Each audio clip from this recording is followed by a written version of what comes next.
आलची शेर और हिरण की कहानी। एक बार जंगल में रहता था एक शक्तिशाली शेर। वह जंगल के राजा थे। शेर राजा रोज जानवरों का शिकार करते थे अपनी भोजन के लिए। सभी जानवर शेर से बचने के लिए जंगल में छुपा रहते थे। कारण शेर को शिकार करना बहुत मुश्किल हो गई थी।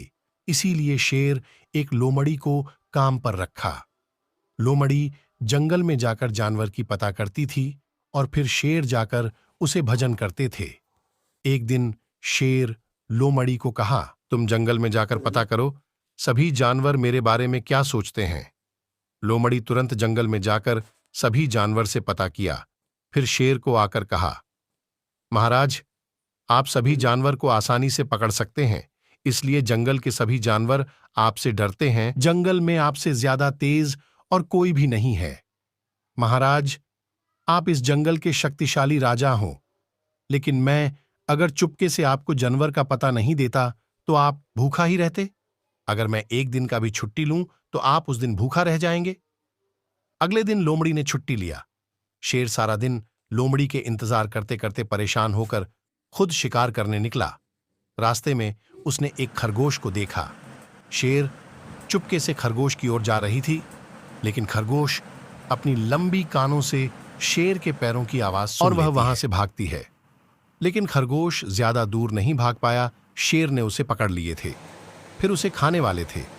उसी समय शेर ने एक हिरण को देखा। हिरण उधर घास खा रही थी। शेर ने सोचा, यह खरगोश तो बहुत छोटा है, इससे मेरी पेट नहीं भरेगी, मुझे तो उस हिरण को पकड़ना चाहिए। ये सोचकर शेर खरगोश को छोड़ दिया और हिरण को पकड़ने के लिए उसके पीछे भागा। हिरण भागते भागते जंगल में झाड़ियों के पीछे छुप गया। शेर हिरण को इधर उधर बहुत ढूंढा, लेकिन उसे हिरण नहीं मिली।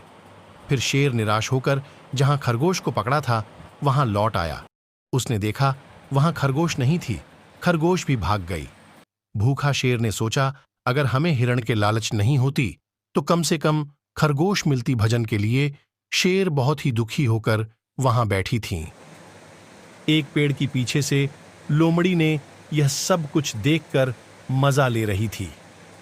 हाँ हाँ हाँ, शेर घमंडी ही नहीं, लालची भी है, इसीलिए उसकी हाथों में कोई नहीं आया।